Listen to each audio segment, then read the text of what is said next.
One of the first things to grab someone's attention while looking at a movie film is its title. Now most of them are straightforward enough, like Spade, Alien, Batman and so forth, but sometimes you get a totally daft name that makes no sense at all, like the Constant Gardener. Not a spot of gardening is done in this film. The Karate Kid, he does not learn a bit of karate in this remake. Or The Haunting in Connecticut 2, Ghosts of Georgia. Well, I think that one just speaks for itself. But one film from the 90s that's title makes no sense at all, even after having watched the film, is a fun little sci-fi movie film called Split Second. Get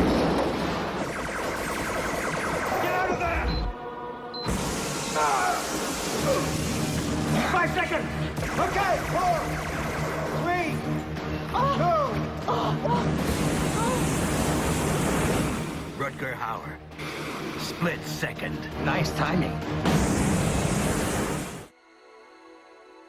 Split Second is a 1992 sci-fi action movie film starring Rutger Hauer as Harley Stone. Stone is a police officer who's on the hunt for a serial killer who murdered his partner years ago and is now back killing people about the place in London.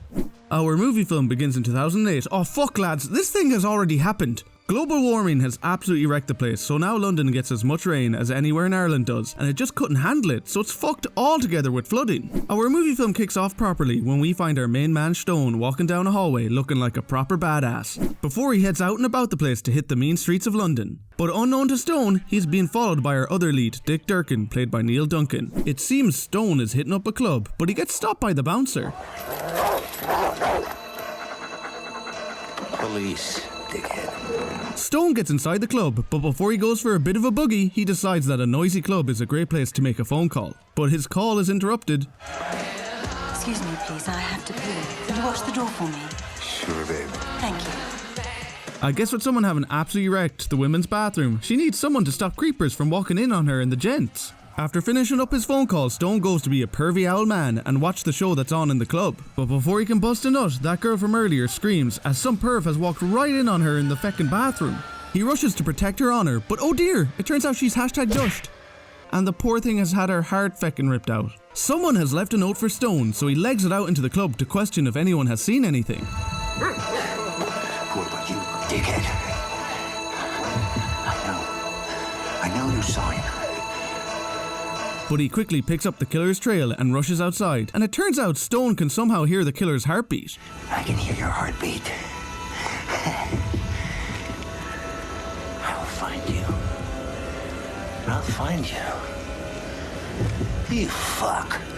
The next day, Stone gets called into the captain's office to get chewed out of it for being a total nutjob. But he lets the chief know that the killer he's been hunting for years is back. Killer's back. I thought you said this guy wouldn't be back. Sir, all the evidence and research shows that a serial killer of this type doesn't come back. Who is this? I know who that lad is. He's Celebringborn from Shadow of Mordor. He was not yours to release. Christ, what an epic voice that lad has. Anywho, Stone isn't happy at all that the captain has had Durkin following him. Paranoid people with guns are a menace to society. You'd be paranoid too if you had a dipshit like this following you. Pissed off that he has to team up with Durkin, Stone puts his anger aside so the two can team up to catch the killer. But while having a spot of coffee, Pete Postlethwaite tells Stone that his Amazon package has arrived. Having your own booze delivered now? And everyone feckin' gathers around to see what present Stone has gotten for himself. But it turns out this package is from Stone's feckin' secret admirer. Look at that, he sent Stone a heart. Jesus, it's feckin' missing a piece. That's damaged goods altogether. You'd want to be sending that back now, Stone. A few hours later, the lads get called to another crime scene, only to find that another person has had their chest burst open and their heart taken. Wait, someone who rips hearts out of people? I know who the killer is, lads. The killer has left a message for Stone as he left his old partner's gun at the crime scene, and has made an absolute feckin' stay of the ceiling. He's only gone and drawn the feckin' symbol for Scorpio. Wait, now I know who's killing these lads. It's that mad aged Hank Scorpio up to no good again. But wouldn't you know it, Pete is back again with another spotted post for Stone. I think this lad should be a postman and not a police officer. He has a mold of the teeth from the bite on the heart from earlier. Jesus, look at those chompers. The next day, while Stone fires off his big feckin' gun at the shooting range, Durkin tries to get more info about the killer from him. There are no similarities between the victims. There has to be. This beast doesn't care what it kills. Why do you call him a beast? What would you call something with teeth like this? Wait, big old pointy teeth? Now I for sure know who the killer is, lads. It's either that big bastard Jaws from James Bond or feckin' Venom from Spidey-Man. Stone leaves Durkin to wonder what the fuck could have teeth like that while he heads over to a tomb where he runs into Michelle, the wife of his late partner Foster, who is played by Kim Cattrall. Now it turns out that Stone and Michelle had a spot of riding behind Foster's back, but when he got dushted, Stone said good luck to her. But the two want to have a catch up to see how they've been getting on. So the two of them head back to Stone's gaff, but it looks like a feckin' bomb hit it. Michelle wants to have a good old chinwag, but Stone's had a long day, so like everyone's owl lad, he goes sleepy time, so Michelle has to tuck him into bed. The next day, Stone and Durkin grab a spot of brekkie, and Durkin wonders, is Stone a psychic type of Pokemon? That could be why you're psychic. I just feel things, that's all. I hate to be the one to break the news, but that's what psychic is. But while they are away, the killer steals Stone's shotgun and goes for a spot of creeping on Michelle. Meanwhile, the lads are still busy chatting about the killer. He shows up every month on the night of the new moon. He kills before midnight, in different locations. Then he disappears. We don't have a motive, we don't have a pattern. Slow down. The only thing we know for sure is that he's not a vegetarian. That is before they are interrupted. Any officers about the place? There's something going down at Stone's house, big style. So get on over there. So they rush off to save Michelle from the beasht. But when they get there, they hear Michelle screaming like a mad yoke. Stone bombs it into his apartment, but ends up walking in on Michelle in the shower. But it turns out the Beastie Boy is attacking a different woman in her apartment. Durkin thinks he's a badass and bursts in the door and ends up getting shot and goes right out the feckin' window. But Stone has some serious moves and is rolling all over the place while having a shootout with the killer. They feckin' blow the place to bits before the killer does a legger. And it turns out the beasht has absolutely wrecked the toilet. Jesus Christ, he must have ripped his arsehole wide open doing that. Oh wait, my mistake, would you look at that, he's actually murdered another person. And he's also managed to take a bite out of Michelle. It bit me! Don't worry about it. Get the medics. Michelle gets taken away to be checked by the medics, while poor old Stone has a feckin' panic attack. And this mad bastard has to be drugged to calm him down. While having a spot of sleepy time, Stone dreams of when Foster was dushted. And it turns out that beasht tried to drop the claw on Stone but fecked it up. Stone thinks he's still dreaming when Durkin randomly shows up, who realises the cut on his arm connects Stone to the killer. No wonder you have panic attacks. That's it. That's your psychic connection. You're supposed to be dead. Never heard of a bulletproof vest? Man, what a ride. I'm pretty sure a bulletproof vest doesn't stop you from going feckin' splat from going out a 4th story window. After regrouping and trying to figure out what to do, Dick realises the beasht didn't get a heart, so they have an oh shit moment and head to the morgue. But while there, Stone finds another note for him, and the killer feckin' bursts right through the ceiling. They unload into the bastard, but he bursts right through a steel door. This really shakes Durkin up, who has probably the most sane reaction to all of this. Big guns, right? That's where we're going to get big guns. Stone! We need a big fucking gun! So that's exactly what the lads go and do. They get the big fucking guns. In fact, they take as much as they can feckin' carry. Oh yeah. The lads run into the captain, but he thinks the pair of them are as mad as a bag of spiders, when Durkin tells him that it is the devil himself killing people about the place. Are you telling me there's something running around loose in this city, ripping the hearts out of people and eating them, so they can take their souls back to hell? Looks that way. Hallelujah. You're both fucking nuts! The lads head back to Stone's apartment, where they find Michelle in the bathroom, who is a little bit shook from being bit by an 8-foot-tall beasht of a man. But Dick figures something out.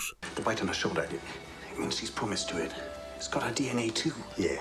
So the lads decide to stake out the apartment and protect Michelle, but sometime later Durkin goes missing, so Stone goes to have a look for him, only to find him tied up in the back of his own car. But back in the apartment, the killer tries to drop the claw on Michelle.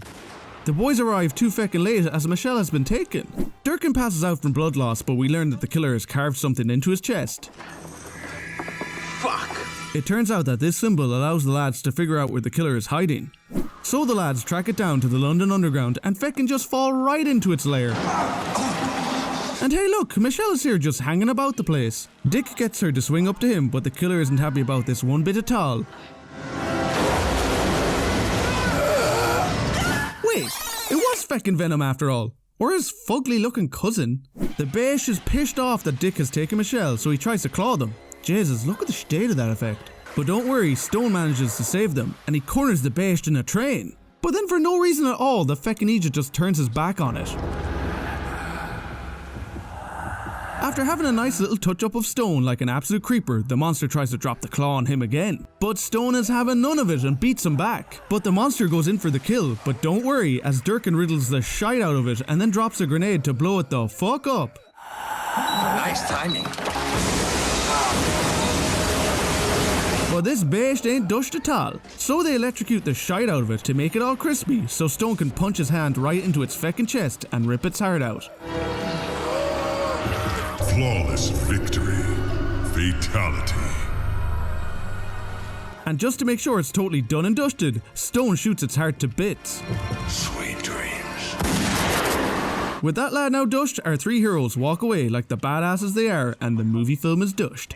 I had never even heard of Split Second until a few years ago when I happened to stumble upon its trailer online, and having liked the look of it and being curious to know more about it, I decided to throw this bad boy on, and I was pleasantly surprised by the B-movie goodness that this film is. It's always nice to see a sci-fi film set somewhere other than America, and the London setting does help it to stand out amongst other films. The film has a cool lo-fi cyberpunk look to it that elevates it above the lower tier schlock that was on the video store shelves at the time of its release. Even if it just kinda looks like London has had a few bad days of rain. The characters in the film are good fun to watch and to spend time with. Rutger and Duncan have good chemistry together and have a nice little arc where they slowly become friends. Rutger is just great to watch in this film as the man doesn't give a fuck, and Stone comes across as such a crazy and unhinged prick of a man. He's acting pure daft the whole time and he just gets thick with anyone and everything.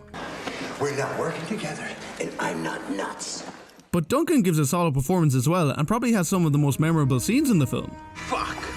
It's a shame that Kim Cattrall doesn't have much to do in the film, as Michelle is kinda just there to give Stone a possible romantic interest and to be a damsel in distress. But its supporting characters have some good moments, with the captain and Pete Postlethwaite standing out, and the film has a good sense of humour to it due to its oddly aggressive characters and daft dialogue. You fuck. But one character that really isn't a positive is the monster. Its characterization is all over the shop in this. One minute it's leaving notes for Stone and ripping out hearts with its bare hands, and the next it's stealing a shotgun for some reason and using it to shoot up the place. Like, what the fuck was the plan there? Just to frame Stone? It's never really explained. I get that Stone and the monster are meant to have a kind of psychic connection, but it just seems to kind of randomly just mess with Stone throughout the film, and the psychic plotline never really goes anywhere. It also doesn't help that that design is kinda goofy. It really does look like a bargain bin Venom from Spider-Man, and when it's revealed at the end, it doesn't really come across as menacing. It also doesn't really get any cool action scene before it's killed. In fact, the last act of this film kinda lets the rest of the film down, as it's pretty weak overall and feels kinda rushed. Apparently there were a lot of changes made to the script during its production, and you can kinda tell while watching through it. But to be honest, the film is a lot of fun to watch even with these problems. It's nothing amazing, but with its cool look, humour and fun performances, it allows it to stand out. You can do a whole lot worse than sitting back one night and throwing on a Split Second. Even if that title for the film still makes no fucking sense. I give Split Second 6 out of 10 Horshes.